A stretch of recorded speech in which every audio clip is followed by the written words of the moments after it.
그 즉시 하인이 나으니라. 예. 여러분, 올 한 해 교회 표가 뭐죠? 예, 크게 한번 외쳐볼까요? 시작. 네, 믿음대로 될지어다. 여러분, 올 한 해 내 믿음대로 될지어다. 그 말씀을 붙잡고 1년은 달려왔는데 여러분의 믿음 생활이 어떤지 모르겠어요. 여러분 100점 만점이라 생각하고 올 한 해 여러분 믿음 생활이 몇 점 정도 되는가요? 한번 속으로 한번 대답해 보세요. 어떤 분들은 너무 부족하다, 참 연약하다, 그렇게 얘기하신 분도 있고, 어떤 분들은 힘들고 어려워도 그래도 믿음 잃어버리지 않고 믿음으로 살아갈 수 있음에 감사하는 종들도 있을 것입니다. 저도 마찬가지예요. 오늘 말씀은 사실 1월 첫째 주 말씀하고 본문이 똑같아요. 뭐 아시는 분은 아시겠지만, 제가 마지막 송년주일을 어떤 말씀으로 우리 성도들과 나눌까 기도하다가 하나님 이 말씀을 다시 주더라고요. 다시 한번 우리의 믿음을 점검하라는 그 메시지를 저에게 주시더라고요. 그저 여러분 표가 1년에 딱 그 현수막 걸어놓고 끝나는 것이 아닙니다. 내 삶 가운데 하나님의 역사, 하나님의 능력과 하나님의 권세가 내 삶 가운데 믿음의 열매가 있어야 된다고 기도하는 가운데 주님께서 그런 마음을 주시는 거예요. 그리고 다시금 마지막까지 하나님 우리에게 주시는 믿음에 대한 귀한 권면의 말씀으로 함께 은혜를 나누라 주님께서 우리에게 말씀해 주셨어요. 그래서 오늘 다시 한번 우리가 1월 첫째 주와 같은 기대하는 마음을 가지고 마지막 송년주일을 믿음의 말씀으로 우리를 점검했으면 좋겠습니다. 오늘 본문은 예수님께서 가버나움에서 있었던 이야기입니다. 예수님께서 믿음을 칭찬하는 한 사람이 있었어요. 그 한 사람이 누구냐? 이방인 백부장이었어요. 이게 또 기적입니다. 보통 유대인들이 주님께 칭찬을 받고 하나님의 말씀을 아는 자들이 주님 앞에 믿음의 칭찬을 받는다 생각할지 모르겠지만, 오늘 본문의 말씀을 보면은 누가 하냐면 이방인 백부장이 주님께 칭찬을 받는데 그 믿음의 칭찬이 어마어마한 칭찬이에요. 어떻게 해서 이 믿음의 칭찬을 받을까? 여러분이 말씀을 또 세 가지를 잘 기억하세요. 주님께서 그 백부장의 행동을 통해서 세 가지의 감동을 받습니다. 첫 번째 뭐냐? 6절입니다. 6절 한번 읽어보겠습니다. 6절 시작. 이르되 주여 내 하인이 중풍병으로 집에 누워 몹시 괴로워하나이다. 지금 백부장은요, 주님 앞에 나와서 주님 앞에 간구하고 응답받기 위한 제목이 뭐냐? 자기의 육신의 문제가 아니에요. 자기 어떤 질병의 문제가 아니고 자기 어떤 생계의 문제가 아닙니다. 누구냐면은 그의 하인이 중풍병으로 죽어가고 있기 때문에 몹시 괴로워한다는 것을 주님 앞에 아는 거예요. 여러분 지금은 그렇지 않지만 그 예수님 당시의 시대는 여러분 로마가 정복군으로 유대를 점령했어요. 그리고 그 로마는 아주 무소불위의 권력을 갖고 있죠. 이 백부장은 자기 밑에 100명을 다스리는 아주 강력한 군인입니다. 근데 그 군인 밑에 하인들이 얼마나 대단히 대접을 받겠습니까? 사람 취급 안 한다고요. 근데 이 백부장은 자기의 문제가 아니라 집에 있는 하인이 중풍병으로 아주 고통스러운 걸 보고 마음이 너무너무 안 좋아서 주님께 나온 거예요. 좀 고쳐달라고. 주님이 첫 번째 그의 따뜻한 마음에 감동을 받은 거예요. 여러분, 주님은 우리의 따뜻한 마음으로 감동을 받습니다. 예수를 믿어도 사랑을 잃어버리고 예수를 믿어도 섬김을 잃어버린 자들에게는 어찌 우리가 하나님 앞에 감동을 드릴 수 있겠습니까? 우리가 하나님 앞에 부르짖고 예배하고 주님께 나올 때에 내 문제 잔뜩 하나님 이거 해결해 주십시오라는 것이 아니라 죽어가고 고통스러워하는 사람들의 그들의 마음을 그대로 자기의 마음으로 그대로 끌어안고 주님 앞에 간구하는 거예요. 하나님, 내가 도저히 저 사람 고통스러워하는 거 못 보겠어요. 하나님 좀 고쳐주세요. 주님 고쳐줄 수 있지 않습니까? 저 사람 날마다 육체적으로 고통받고 영적으로 힘들어하고 방황하는데 하나님, 제가 너무너무 안타깝고 딱합니다. 주님, 저 불쌍히 여서 고쳐주세요. 우리 하나님은요, 그런 기도를 감동받습니다. 여러분 안에 열심히 기도 생활하면서 정말 여러분의 문제가 아니라 육체적으로 연약하고 영적으로 연약하고 전도 대상자를 위해서, 병든 자를 위해서, 가난한 자를 위해서 하나님 앞에 눈물을 흘려 간구해 본 적 있습니까? 어느 때 보면 내 자신도 참 강팍할 때가 이를 때가 없어요. 우리가 하나님 앞에 열심히 부르짖고 기도하는데 하나님이 그거를 모르는 것처럼 느낀다고. 우리가 날마다 녹음기 틀어놓듯이 똑같은 기도를 하나님께 올려드린다. 나의 문제, 나의 가정의 문제, 내 생계의 문제, 내 모든 문제를 날마다 녹음기 틀어놓듯이 반복해서 하나님이 모르는 것처럼 간구한다. 여러분, 우리의 기도가 좀 문제가 있지 않은가 생각합니다. 하나님 우리의 모든 형편은 다 아십니다. 믿으십니까? 하나님께서 정말 우리에게 원하는 게 뭐예요? 죽어가는 사람들, 고통스러운 사람들, 힘들어하는 사람들, 예수 몰라 방황하는 사람들, 죄 짓는 사람들을 위해서 여러분 그 마음을 품고 기도해 보시기 바랍니다. 특별히 교회 공동체의 모든 연약한 종들을 하나님 기도해 보십시오. 하나님 나 축복 주세요가 아니고 하나님 저 영혼을 불쌍히 여겨 주십시오. 하나님 저 영혼을 어루만져 주십시오. 회복시켜 주십시오. 그 안타까운 마음으로 주님 앞에 기도할 때에 주님께서 그 안타까움에 감동을 받는 거예요. 야, 너는 이방인인데도 불구하고 하인을 바라볼 때 참 불쌍히 여기는구나. 주님께서는 그 마음에 그 중심으로 이 백부장에게 감동을 받는 거예요. 그래서 주님께서 그 백부장의 따뜻한 마음씨에 감동을 받아서 7절에서 뭐라고 하십니까? 7절 한번 읽어볼까요? 시작. 이르시되 내가 가서 고쳐두이리라. 주님은요, 우리의 긍휼과 자비의 마음으로 하나님 앞에 기도한 것의 응답으로 주님께서 가서 고쳐주신다고 하는 거예요. 여러분, 성경에서 여기에 딱 끝나면 돼요. 왜요? 주님께서 그 백부장의 그 따뜻한 마음씨로 죽어가는 하인의 그 안타까움을 끌어안고 와서 주님께 간구할 때에 주님께서 감동받으시고 가서 고쳐주신다고 했어요. 그럼 여기서 끝나면 되는 거예요. 그런데 이 백부장이 또 한 가지 주님께 얘기하는 거예요. 그런데 이 부분에 또 주님께서 감동을 받아요. 그 감동 포인트가 뭐냐? 8절 보겠습니다. 8절 다 같이 읽어보겠습니다. 시작. 백부장이 대답하여 이르되 주여 내 집에 들어오심을 나는 감당하지 못하겠사오니 다만 말씀으로만 하옵소서. 그러면 내 하인이 낫게 싸움나이다. 여러분 8절 보세요. 주님께서 가서 고쳐준다고 하니까 백부장이 뭐래요? 주님, 주여 내 집에 들어옴을 나는 감당하지 못했다. 주님, 우리 집에 주님 못 옵니다. 이게 무슨 말일까요 도대체? 주님께서 가서 고쳐주신다고 했는데 주님 오지 말라는 거예요. 왜 그럴까요? 자막됐습니다. 왜 그럴까요? 그 당시의 배경을 보면은 그 당시에는 유대인과 이방인인데요, 유대인들은 선민이기 때문에 이방인과 상종하지 않아요. 심지어 이방인의 집에 들어가지 않을 뿐 접촉도 하지 않아요. 유대인들은 이렇게 나가서 있다가 집에 들어오면 손발 씻는 이유가 뭔지 알아요? 이방인과 접촉할까 봐. 그들의 더러운 죄가 자기 몸에 붙을까 봐 그거를 씻는 거예요. 그럴 정도로 유대인들은 이 거룩함에 대한 문제가 굉장히 중요했습니다. 그래서 유대인이 이방인의 집에 가는 것은 도저히 용납이 안 되는 문제예요. 그러니까 로마 백부장은 아는 거예요. 자기는 이방인이고 죄인이라는 거예요. 근데 거룩하신 유대인 예수님이 자기 집에 들어온다는 것은 누가 어려움을 당해요? 자기 집에 온 예수님의 어려움을 당한다는 거예요. 여러분, 이게 얼마나 예의가 있어요. 자기 문제를 막 앞장서 주님 빨리 가십시오가 아니에요.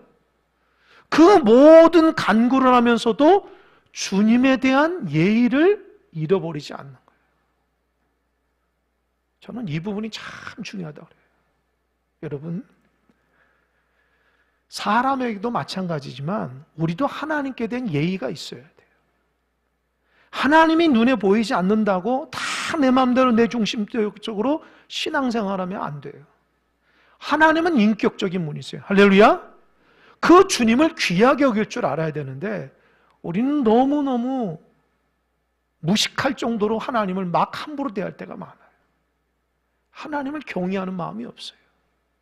하나님이 보이지 않고 하나님 직접 우리에게 말하지 않는다고 하나님이 자기만의 무슨 수호신처럼 하나님을 죄송합니다. 건방지게 대할 때가 너무 많아요. 하나님이 자기만의 하나님으로 여기는 교만한 사람들 얼마나 많아요. 하나님을 이렇게 높여야 되는데 하나님을 우습게 생각한다고요. 우리의 신앙의 모습을 보면 진짜 하나님이 나를 통해서 존중받고 귀하게 여기고 하나님 영광 돌릴 수 있는 그런 하나님이라는 것이 느껴진지 모르겠어요. 혹시 여러분 신앙생활하면서 옆에 있는 성도가 그 성도가 하나님에 대해서 경건함과 진실함과 경외로운 마음을 가지고 저 성도는 정말 하나님을 경외하는 마음으로 신앙생활을 그게 느껴지고 감동받은 적이 있습니까? 하나님을 우습게 생각하고 하나님이 자기만의 하나님 것처럼 생각하고 자기 필요에 따라 부르고 자기 필요에 따라 하나님의 이름으로 얘기하고 자기 생각을 얘기하며 우리가 그런 모습이 많잖아요. 그런데 이 백부장은요 먼저 주님을 생각하는 거예요. 주님, 우리 죄인의 집에 들어오면 주님이 어려움 당합니다.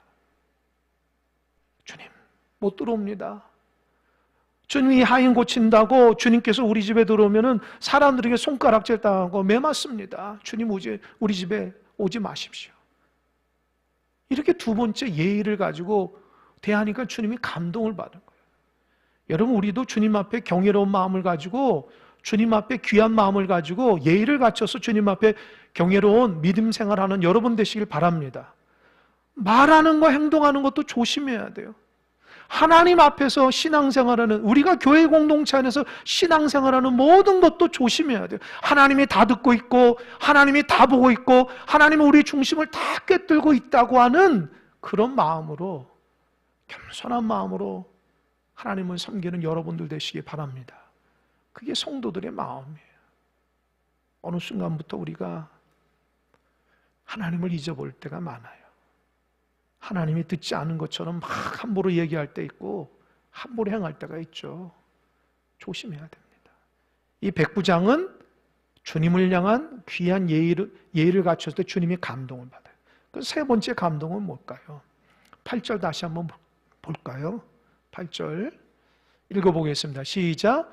백부장이 대답하여 이르되 주여 내 집에 들어오심을 나는 감당하지 못하겠사오니 다만 말씀으로 하옵소서. 그러면 내 아인이 낫게 싸움나이다. 따라해 보세요. 다만 말씀으로만 하옵소서. 보십시오. 이게 무슨 말일까? 주님 그냥 말씀하십시오. 그럼 저기 있는 우리 하인이 나을 것 같습니다. 그런데 이 말씀만 한마디만 하면 내 하인이 낫겠다고 하는 그 말에 주님께서 도대체 저 백부장이 무슨 의도로 저렇게 얘기했는가를 아마 생각해 보셨을 거예요. 그러면서 9절에서 아주 기가 막힌 고백을 합니다. 9절 한번 읽어보겠습니다. 시작. 나도 남의 수하에 있는 사람이요 내 아래에도 군사가 있으니 이더러 가라 하면 가고 저더러 오라 하면 오고 내 정도로 이것을 하라 하면 하나이다. 보십시오. 그렇게 주님 말씀으로만 하라고 말씀하신 이유가 뭐냐면 이 백부장은 군인이잖아요. 군인은 자기가 100명의 부하를 거느린 백부장이에요. 그럼 자기 상관도 천부장도 있고 그러겠죠. 그러니까 천부장이 자기에게 백부장에게 말하면은 그대로 순종해야 돼요. 너 어디 갔다 와라고 갔다 와야 돼요. 그리고 백부장이 자기 하인을 야 이것 좀 하라 이거 하지 말라고 하면 그대로 하는 거예요. 그러니까 군인의 한마디는 뭐예요? 생명이에요. 생명. 군인의 한마디는 목숨이라고요. 그거를 반드시 하는 거예요. 그래서 이 백부장이 주님께 고백하는 주님 저는 군인이지만 군인 체계에서도 명령 한마디는 그대로 합니다. 그러니 주님께서 한마디 하시면 우리 하인이 깨끗이 나을 줄 믿습니다. 여러분 이게 무슨 말일까요? 주님의 말씀 한마디에 권위가 있다는 거예요. 능력이 있다는 거예요. 세상의 군대 문화에서도 상관이 말씀 한마디면 그대로 되듯이 우리 주님께서도 말씀 한마디에 권위가 있고 권세가 있기 때문에, 능력이 있기 때문에 그 말씀이 우리 하인을 살린다고 하는 확고한 믿음이 있다는 거예요. 그때 주님이 굉장히 큰 감동을 받아요. 왠지 아세요? 유대인 중에서, 이스라엘 백성 중에서 그렇게 주님 앞에 말씀한 사람이 한 사람도 없기 때문에, 하나님의 말씀을 알고 하나님이 어떤 분인가 알고 주님을 따르는 사람도 주님 앞에, 주님 문제가 생겨서 빨리 오십시오, 고쳐주세요, 거기까지는 많은데 주님을 위하면서 주님에 대한 예의를 갖추고 주님이 한 말씀 하시면은 우리 하인이 낫겠다고 하는 그런 말씀의 권위와 권능을 고백하는 사람이 한 사람도 없다는 거예요. 주님이 당장 자기 집에 와야 돼요. 안수를 하고 기도를 해줘야지 낫는다는 건 다 모든 사람들이 갖고 있는데, 이 백부장은 주님 우리 집에 오지 않더라도 주님 한 말씀 하시면은 모든 병이 낫습니다라고 하는 큰 믿음이 있는 거예요. 여러분, 이 말씀을 묵상하면서 우리 자신 한번 생각해 봤어요. 여러분, 우리 주님은 우리 눈에 보이지 않아요. 우리 하나님, 나 육신에 병 들었는데 우리 집에 누가 문제가 있는데 주님 좀 가셔서 좀 어루만져 주십시오. 그렇게 기도하는 사람도 있을 겁니다. 하지만 우리는 어떻게 해요? 주님께서 지금 내가 기도하는 순간 주님께서 고쳐줄 줄 믿으며 기도하잖아요. 할렐루야? 할렐루야? 그러니까 이 믿음이 대단한 믿음이라는 거예요. 내가 지금 하나님 앞에 기도하고 주님의 이름을 기도할 때에 주님께서 낫게 하시고 문제를 해결해 주시고 나의 인생의 모든 것이 해결해 주심을 믿고 간구하는 것이 굉장히 큰 믿음이라는 거예요. 근데 정말 여러분 그런 마음으로 기도하십니까? 하나님께 간구하면, 하나님 말씀 한마디면 내 인생의 문제, 가정의 문제, 교회 문제, 나라의 문제, 모든 문제를 해결할 줄 믿으며 간구하냐는 거예요.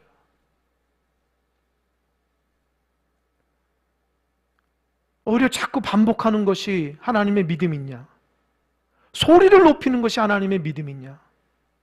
내 중심에 대한 주님을 향한 말씀의 권위와 그 능력을 믿지는 못하고 반복해서 소리를 높여서 내가 감정을 쏟아내며 하나님께 기도하고 간구하는 것이 그게 믿음이냐? 착각하면 안 돼요. 진짜 하나님을 믿는 사람은요, 하나님의 일하심을 마음속에 믿기 때문에 그분의 일하심을 신뢰하는 겁니다. 오히려 우리가 큰 소리 내고 오히려 우리가 반복해서 하는 것은 어찌 보면 나의 믿음이 없으면 자꾸 드러내는 거예요. 여러분, 주님이 우리 인생의 문제 해결한 줄 믿으십니까? 믿으십니까? 믿지 못하십니까? 믿지 못하시면 왜 신앙생활 하세요? 하나님 믿지 못하는데 왜 여기 앉아 계시냐고요. 조금이라도 주님을 믿고 주님이 내 인생의 구원자가 되고 우리 가정을 새롭게 하고 내 인생을 책임져 주시는 분이라고 그 부족한 믿음이라도 주님 앞에 간구하고 아뢰면은 하나님이 이끌어 가신다고 하는 그 믿음을 가지고 예배하며 그 믿음을 가지고 신앙의 삶을 살고 그 믿음을 가지고 신앙생활을 해야 돼요. 할렐루야. 믿음 잃어버리면 안 돼요.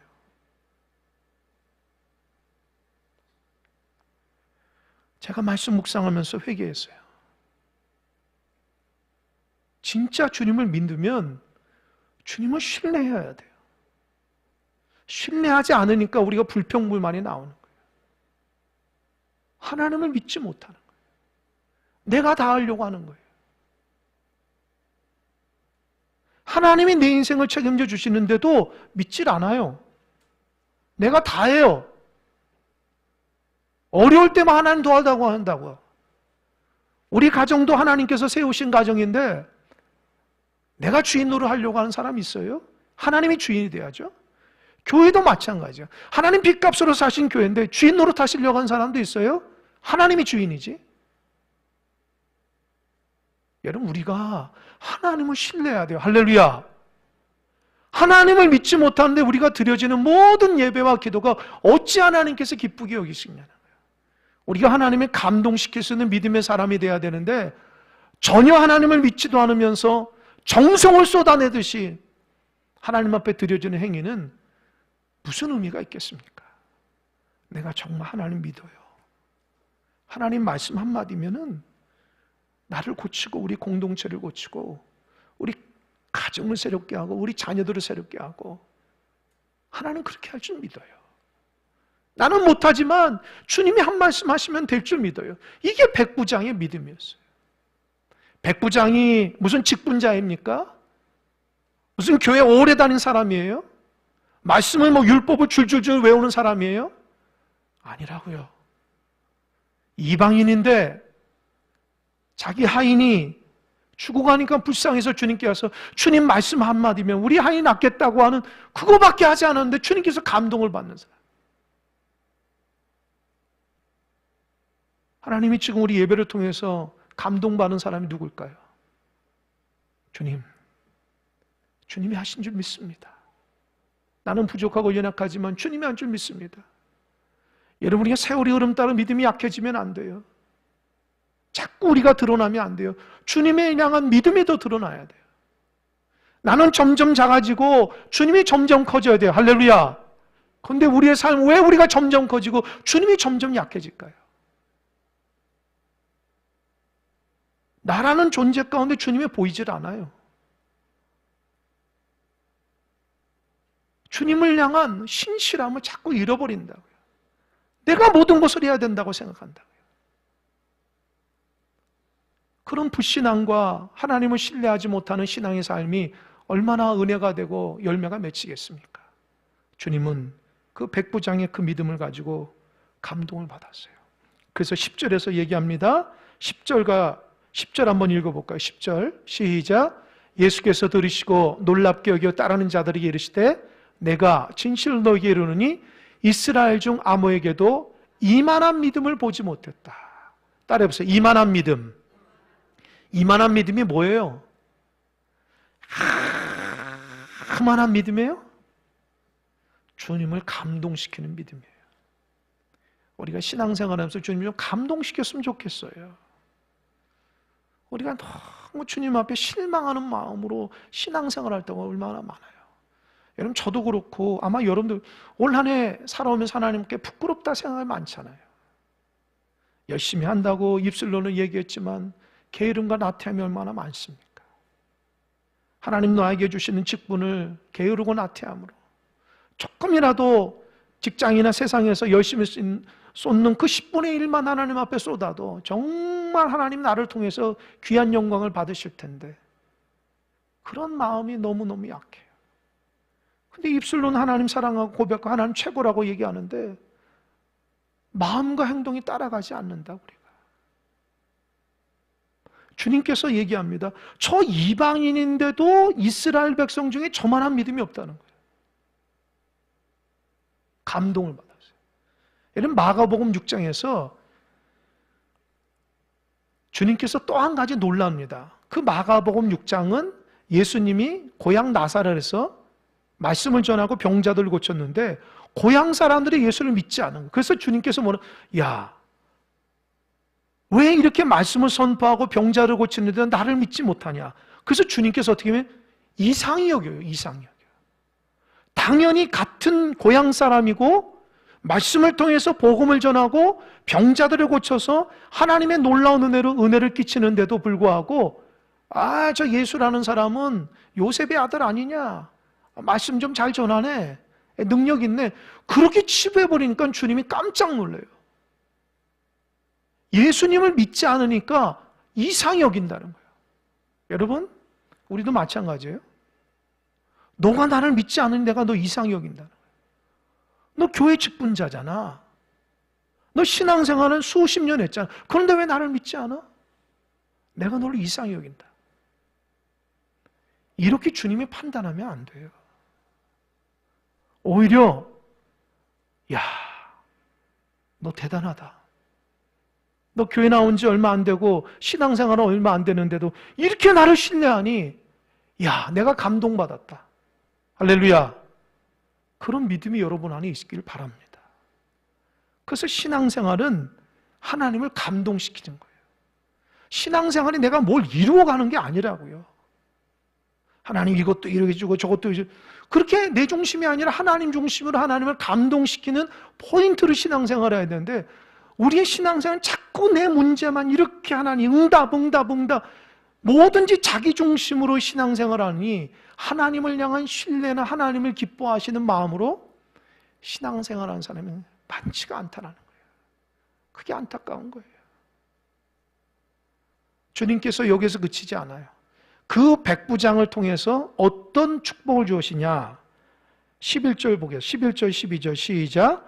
또 너희에게 이르노니 동서로부터 많은 사람이 이르러 아브라함과 이삭과 야곱과 함께 천국에 앉으려니와 그 나라에 본 자손들은 바깥 어두운 데 쫓겨나 거기 울며 이를 갈게 되리라. 뭐라고 그랬어요? 11절에서. 자막 보세요. 동서로부터 많은 사람이. 이 사람들이 뭐죠? 이방인들이에요. 이 동서로부터 주님의 말씀을 듣고 그 말씀대로 실천하며 살아간 사람들은 하나님의 믿음의 조상인 아브라함과 이삭과 야곱과 함께 어디 갔어요? 천국에 왔네요. 왜요? 주님을 믿기 때문에. 이방인이지만 주님의 말씀을 믿고 믿음으로 와서 그 축복의 조상들과 함께 천국에 왔는데 12절 보세요. 그러나 그 나라의 본 자손들 뭐예요? 유대인이고 선민이라고 하는 사람들은 바깥 어두운 데 쫓겨나 거기서 울며 이를 갈게 된다는 거예요. 그게 뭐예요? 천국에 못 들어간다는 거예요. 이게 뭐예요? 유대인이 율법이나 할례를 가지고 천국에 갈 수 없다는 거예요. 무엇 가지고 가야 되죠? 믿음으로. 그러니까 유대인이라고 하는 수많은 사람들이 있어도 주님의 말씀을 듣고 믿지 못하고 실천하지 못하는 사람들은 바깥 어두운 데서 아주 고통스럽게 울부짖지만, 이방이라 할지라도 주님의 말씀을 믿고 그 말씀대로 믿음의 고백을 하는 사람에게는 어디요? 천국에 들어간다는 귀한 말씀을 해주시는 거예요. 그러니까 백부장의 그 믿음은요, 천국 가는 믿음이에요. 할렐루야. 지금 하인 한 명 고쳐달라고 주님 앞에 믿음의 고백하니까 주님께서 하인만 고쳐준 게 아니라 그 사람 천국까지 간 거예요. 할렐루야.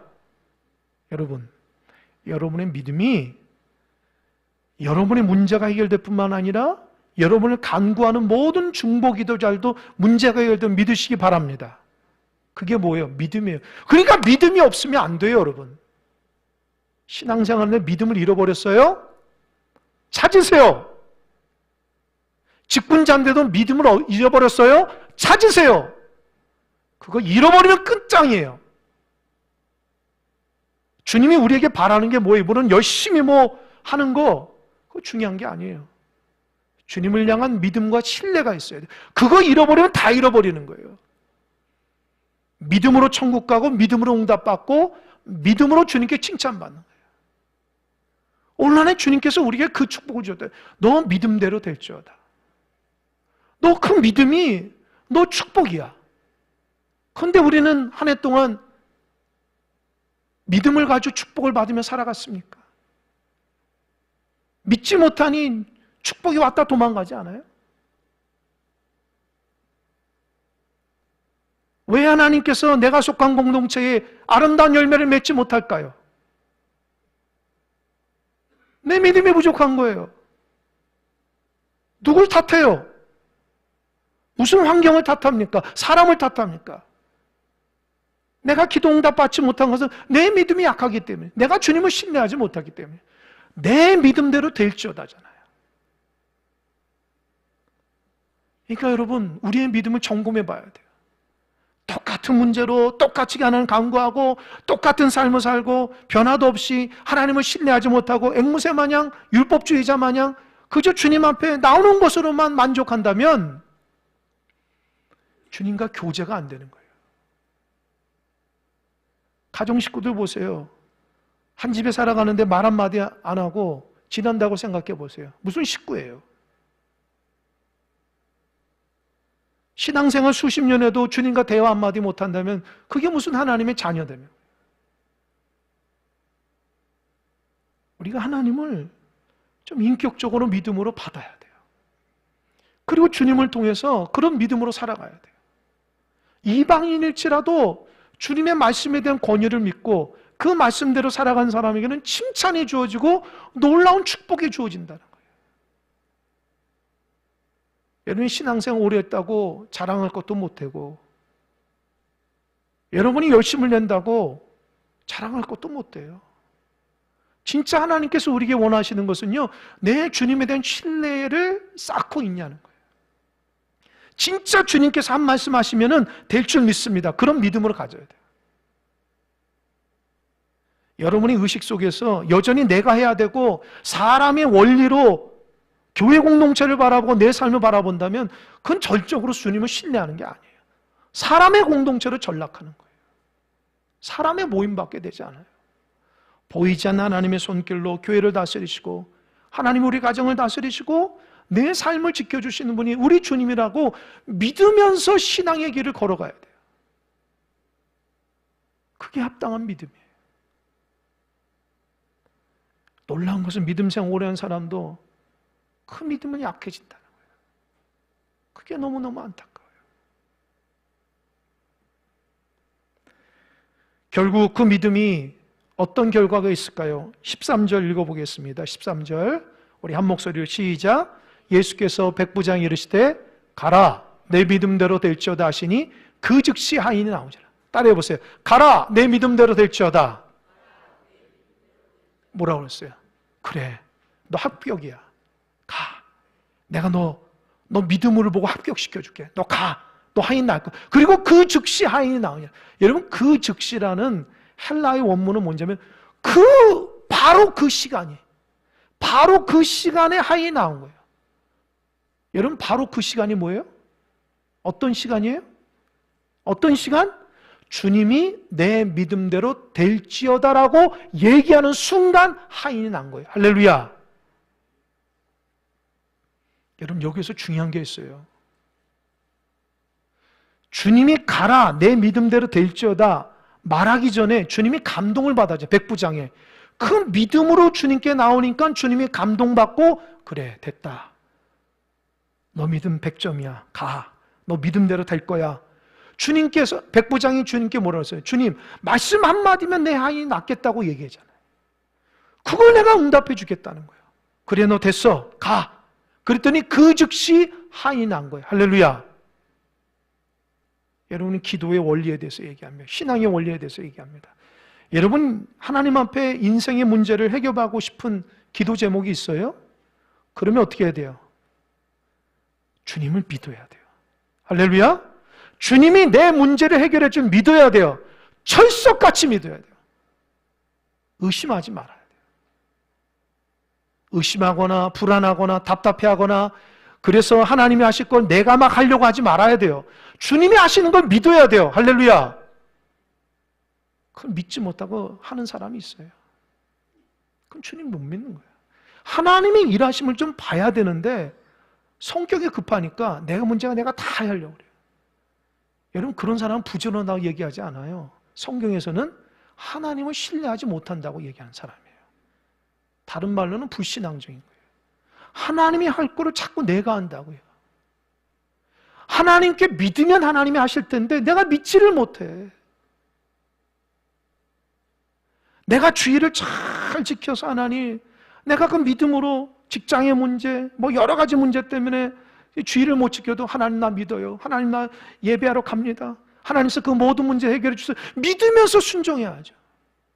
그냥 세상 거 다 해결하고 그때서 하나님 믿음의 삶이 아니에요. 하나님을 믿고 자녀의 문제도 그렇고 하나님을 신뢰하고 하나님을 바라보면서 믿어야 되는데 자기가 급하니까 물질의 생계의 문제도 마찬가지예요. 하나님이 우리를 먹이시고 입히시는데 그냥 우리 가정을 내가 다 하는 것처럼 그냥 꼭 잡고 있다고요. 하나님의 일하심을 신뢰하지 못하면 어찌 하나님께서 만나 매출에 먹여주냐는 거예요. 하나님 믿지도 못하는데 광야 40년 하나님을 믿지 못하면 하나님 어찌 만나 매출에 그냥 자기가 다 하는 것처럼 이렇게 꼭 잡고 있어요. 여러분 신앙이라는 것이 대단한 거지만 어찌 보면 되게 우스운 거예요. 내가 하나님을 믿지 못하면 되게 우습게 되고요. 하나님을 믿으면 대단한 것이 되는 거예요. 우리 교회 학교 교사들, 아이들 믿고 기도하고 가르칩니까? 하나님께 믿으세요. 내가 하나님 앞에 복음을 전하고 가르치더라도 하나님께서 아이들을 변화실 믿고 순종하며 나가면 됩니다. 할렐루야? 할렐루야? 우리 구역장도 지역장도 구역식구도 지역식구도 못 믿습니까? 하나님을 믿으세요. 그저 나는 복음을 가지고 하나님의 말씀으로 사랑하는 마음 선포하고 하나님이 우리 지역 식구들, 구역 식구들, 선교회를 다 이끌어 간다고 하는 믿으시기 바랍니다. 할렐루야. 그게 믿음이에요. 그걸 믿지 못하고 내가 다 한다고 생각하는데 어떻게 열매를 맺어본 적이 있는지 모르겠어요. 우리 삶 가운데. 내가 하려고 하니까 안 되는 거예요. 하나님 믿지 못하는 거예요. 그러니까 여러분, 오늘 송년주의 마지막을 올 한 해를 마감하면서 다시 한번 우리의 믿음을 점검해 보세요. 뜬구름 잡는 믿음이 아니에요. 그냥 입술로만 주여 주여 한다고 되는 게 아니죠. 하나님을 전적으로 믿고 신뢰해야 돼요. 내가 누구를 믿으면 그 사람을 신뢰하듯이 하나님을 더욱더 신뢰해야 돼요. 하나님을 신뢰하지 못하니까 원망불평이 나오는 거예요. 그래서 마지막으로 권면합니다. 우리의 입이 믿음의 입이 돼야 돼요. 할렐루야. 우리의 말이 원망불평이 아니라 믿음의 말, 감사의 말, 축복의 말, 기쁨의 말이 돼야지 그게 열매가 맺히는 거예요. 따라해보세요. 하나님, 감사합니다. 하나님, 고맙습니다. 하나님이 나와 함께함을 믿습니다. 여호와는 나의 목자시니 내게 부족함이 없습니다. 할렐루야. 하나님이 나와 함께 한다고 자꾸 믿음의 말을 하세요. 자꾸 부정적이고 원망불평하니까 삶이 그렇게 되는 거예요. 하나님 편에서 믿음으로 감사함으로 하나님을 살아가는 사람을 축복하고 싶겠어요? 말만 하면 원망불평하는 사람을 축복하고 싶겠어요? 여러분의 삶을 정말 하나님 앞에 칭찬받는 인생으로 바뀌려면 감사의 말로 바꾸는 여러분 되시기 바랍니다. 할렐루야. 마음속에서 원망불평이 있으면 끊어버리세요. 그거 하나 조절하지 못하고 어떻게 믿음의 직분자라고 얘기했어요? 교회 1, 2년 다닌 것도 아니고 3, 40년 다녔으면 자기 마음속에 일어나는 죄랑 원망불평은 다스릴 줄 알아야죠. 세상 사람도 자기의 삶을 위해서 긍정적으로 적극적으로 삶을 사는 사람도 많은데 하물며 하나님을 믿으면서도 자기 안에는 원망불평 그런 것도 하나 다스리지 못하면서 우리가 어떻게 남을 가르치고 어떻게 하나님의 영광을 바라볼 수 있습니까? 여러분 믿음의 사람 되십시오. 믿음의 말을 하십시오. 그러면서 여러분이 하나님 앞에 믿음으로 축복받는 귀한 종들 되시기 바랍니다. 그리고 주변에 원망불평하면 얘기하세요. 당신 축복받고 싶으면 감사하고 기쁨으로 얘기해. 당신의 말한 대로 당신의 인생은 되는 거야. 그렇게 얘기해 주세요. 그래야지 우리가 하나님 앞에 믿고 축복받는 하나님의 사람이 되는 겁니다. 하나님이 여러분을 축복합니다. 하나님 여러분과 함께 합니다. 그 믿음 가지고 승리하시기 바랍니다. 기도하겠습니다.